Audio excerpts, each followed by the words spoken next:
Les doy la bienvenida, alumnos y alumnas, a nuestra aula número 2, en la cual estaremos hablando entonces sobre la manipulación de la base de datos. Trataremos algunas definiciones importantes para poder entonces proceder a trabajar con SQL, ¿de acuerdo? Entonces, MySQL. ¿Cómo está organizada una base de datos? Es la primera pregunta que debemos responder o mejor dicho, lo que queremos hacer a través de esta clase es entender esta organización de la base de datos. En toda base de datos hay una entidad más grande, la principal de todas, que se llama base de datos, ¿de acuerdo? Y esta entidad es un repositorio que almacena datos que pueden ser consultados, ¿de acuerdo? Y estos datos o esta base de datos entonces se almacena, por ejemplo, en un disco duro, en una SSD, ¿sí? Es un espacio de memoria especial para guardar los datos, ¿de acuerdo? Entonces, esta base de datos también está constituida por diversas entidades que se encargan de organizar los datos al interior de la base de datos, ¿de acuerdo? Y es sobre estas diversas entidades que estaremos hablando. La entidad más importante de la base de datos es la tabla, ¿de acuerdo? Cuando hablamos de una tabla debemos pensar, por ejemplo, en una planilla de Excel, ¿sí? De repente ustedes ya observan la planilla Excel que tiene columnas y que tiene filas, pero cuando estamos hablando de una tabla en MySQL, es un objeto que estaremos creando en el cual definiremos previamente o predefiniremos mejor el número de columnas que va a tener y el tipo de cada columna, y también a la medida que se ingresen nuevas filas a nuestra columna, entonces también nuestra tabla va a crecer, ¿de acuerdo? Entonces veamos con detenimiento la tabla. La tabla está compuesta por los siguientes elementos: las columnas, que para MySQL se conocen como campos, y las filas, que en MySQL o en cualquier lenguaje SQL son los registros, ¿de acuerdo? Entonces aquí aparecen campos y registros. Vamos a hablar, cuando hablemos de campos, ustedes ya van a entender que estamos haciendo alusión a las columnas, y cuando hablemos de registros, entonces ustedes ya van a saber que estamos hablando de las filas, ¿de acuerdo? Entonces, campos y filas. Bien. Estos principios se aplican a cualquier modelo SQL. Ahí ya depende del tipo de software o el tipo de IDE que ustedes quieran usar. Puede ser Oracle, puede ser SQL Server, puede ser también PostgreSQL, ¿verdad? Cualquier tipo de SQL va a manejar el mismo padrón, ¿de acuerdo? Entonces, tenemos nuestros campos y nuestros registros, y al momento de crear nuestra tabla es mandatorio, es necesario que nosotros definamos primeramente cuántos campos vamos a tener, ¿de acuerdo? La cantidad de campos que tendremos y el tipo de datos que estarán depositados en cada campo.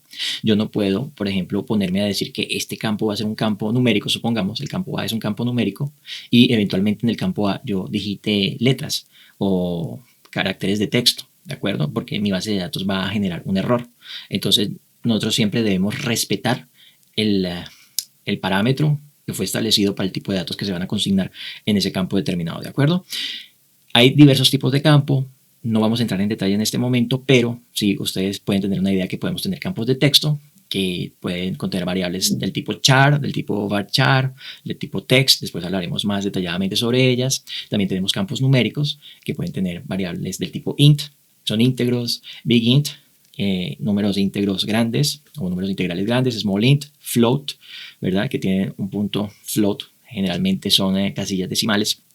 Y bool lo puse en numérico a pesar de ser un tipo de campo lógico, porque cuando estamos hablando de booleanos tienen 1 o 0, ¿de acuerdo?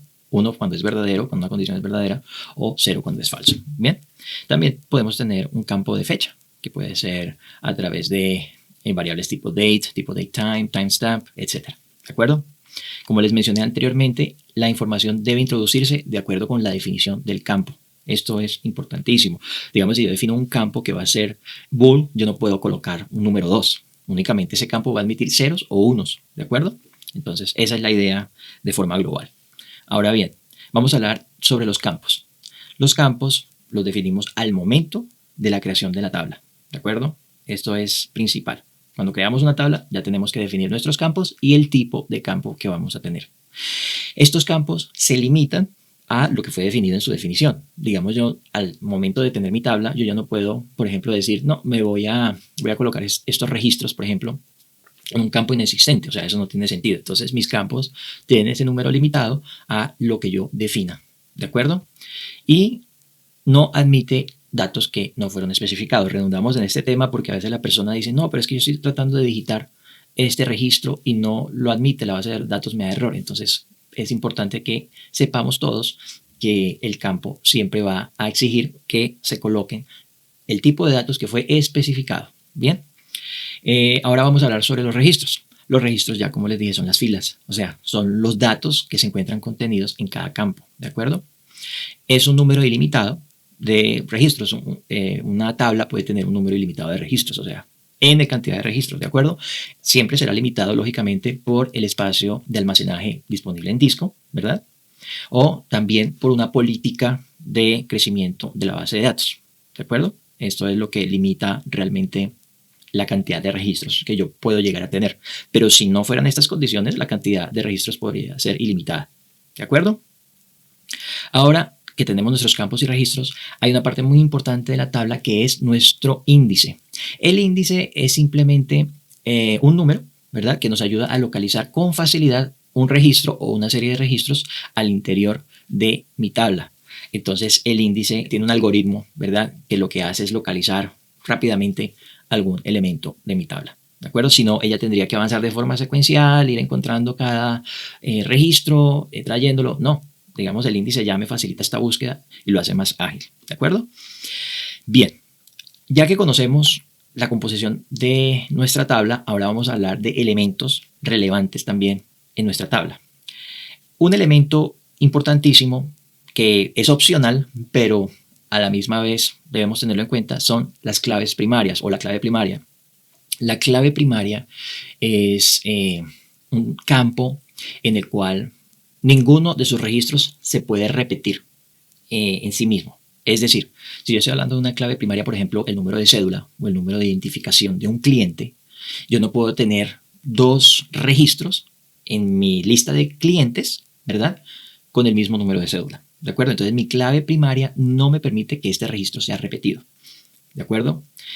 Ello con el objetivo de que haya integridad en mis datos. Esa es la idea de una base de datos estructurada, ¿de acuerdo? Esa estructura nos ayuda a que nuestros datos estén completos, no vayamos a tener ninguna incoherencia o algún problema futuro con ellos. Mi clave primaria también, como les mencioné, es opcional, no es obligatoria, pero hay muchos casos en los cuales sí necesitamos establecer una clave primaria para que no tengamos ese problema. El caso de registro de clientes, por ejemplo, es obligatorio porque ¿cómo es que vamos a registrar a un mismo cliente dos veces? ¿De acuerdo? Entonces, la clave primaria. Y también yo puedo tener una clave primaria compuesta por dos campos. Entonces, la combinación de estos campos no se puede repetir en ningún otro registro de mi tabla. Ejemplo, tengo el número de cédula y el registro de identificación tributaria o el número de identificación tributaria de un cliente, ¿de acuerdo? Entonces yo tengo el número de cédula de ese cliente y su identificación tributaria, y la combinación de estos dos no se puede repetir en ninguna otra línea o en ninguna otra fila o en ningún otro registro de mi tabla, ¿de acuerdo? Entonces es importante saber esto. Ahora también recordemos que una base de datos está compuesta por muchas tablas, digamos, y en muchas tablas yo puedo tener una o más claves primarias, ¿verdad?, que también no son obligatorias. Puedo tenerlas como no puedo tenerlas, pero para yo poder entonces relacionar cada una de mis tablas, recordemos que estamos hablando de bases de datos relacionales porque existe una relación entre ellas, entonces necesito una clave externa o una clave foránea, ¿de acuerdo?, que es un campo que me va a permitir relacionar cada una de mis tablas entre sí, ¿de acuerdo? Entonces yo puedo hacer una conexión, crear un vínculo entre mis tablas a través de una clave externa, ¿de acuerdo? Entonces es el campo que relaciona mis tablas. Estamos hablando de bases de datos relacionales. Antiguamente las bases de datos eran secuenciales y no existía este tipo de vínculo o este tipo de relación entre los datos, y de forma secuencial tenía que recorrer toda la base de datos hasta obtener el registro que se necesitaba. Ahora no, a través de este principio de bases de datos relacionales, entonces ya simplemente al tener una clave externa yo puedo relacionar una tabla con otras tablas, ¿de acuerdo? Entonces, ello también garantiza la integridad de datos. Por ejemplo, si yo tengo mi cliente en una tabla y tengo mis productos en otra tabla, entonces, por ejemplo, mi llave o mi clave externa puede ser el número de identificación tributaria, tanto en mi tabla de producto como en mi tabla de clientes, ¿de acuerdo? Entonces, yo no puedo venderle un producto a un número de identificación tributaria que no se encuentre en mi registro de clientes. ¿De acuerdo? Entonces, primero ese cliente debe estar registrado para yo poder realizarle una venta de un producto. ¿De acuerdo? Entonces, la clave externa es muy importante y ella nos permite que nuestros datos estén bien organizados. ¿De acuerdo? Que no haya duplicidad de la información, que todo esté en orden al interior de mi base de datos.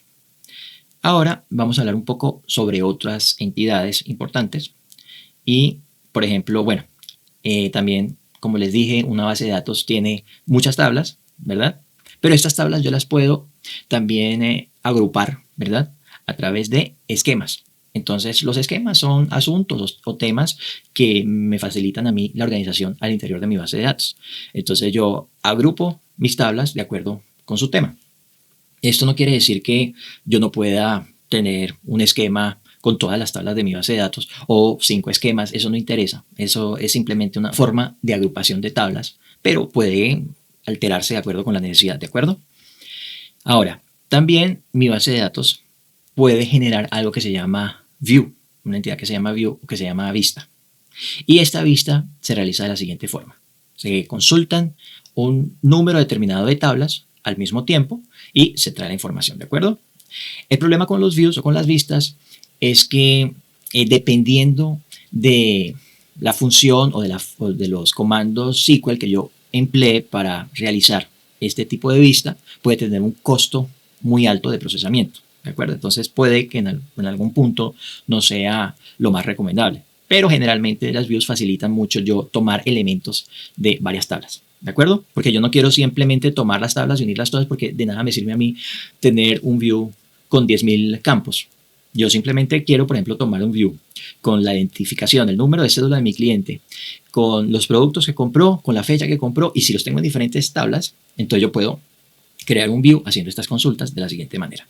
Entonces, tengo todas mis tablas. Entre mis tablas hay una relación, ¿verdad? A través de una clave externa que me permite entonces realizar una consulta, la consulta o query. Recuerden que estamos hablando de SQL, Structured Query Language, lenguaje de consulta estructurado. Entonces yo hago mi consulta, ¿verdad? De acuerdo con las relaciones que tengo entre mis tablas aquí y obtengo mi información. Esta consulta entre tablas la puedo hacer a través de un join, ¿verdad? Entonces yo junto mis tablas a través de una clave externa, ¿de acuerdo? Que serían dos campos que coinciden en dos tablas diferentes, ¿verdad? Y puedo al mismo tiempo así ir filtrando también mi información. Por ejemplo, yo quiero obtener los clientes hombres que compraron un determinado producto o únicamente las mujeres o únicamente cierto rango de edades, ¿verdad? Ahí ya creamos los filtros de acuerdo con nuestra necesidad y en ese momento entonces podemos tener toda la información en un solo lugar, la información que queremos en un instante a través de una vista, ¿de acuerdo? Ahora bien, nuestra base de datos también puede tener procedures o procedimientos. Estos procedimientos son lo mismo que una lógica estructurada que a través de un lenguaje nativo creado en MySQL. ¿De acuerdo? SQL como tal, de acuerdo con el estándar ANSI, no tenía ningún tipo de lógica, un lenguaje lógico de programación con varias opciones, sino que era únicamente para consultas, pero los constructores de MySQL, de Oracle, de Postgre, ¿verdad? Todos ellos tuvieron en cuenta crear un lenguaje sencillo basado en SQL, en comandos SQL, para poder hacer consultas o para, mejor dicho, colocar condiciones, colocar procedimientos de lazo, ¿verdad?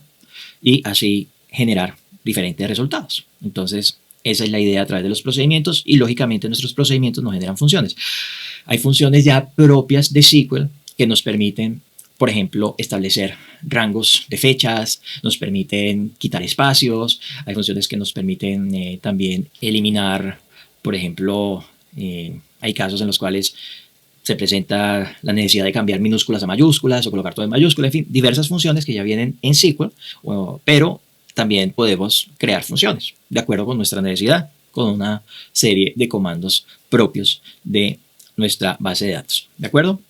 Ahora bien, también nuestra base de datos puede tener otra entidad llamada trigger, o su traducción podría ser disparador, ¿verdad?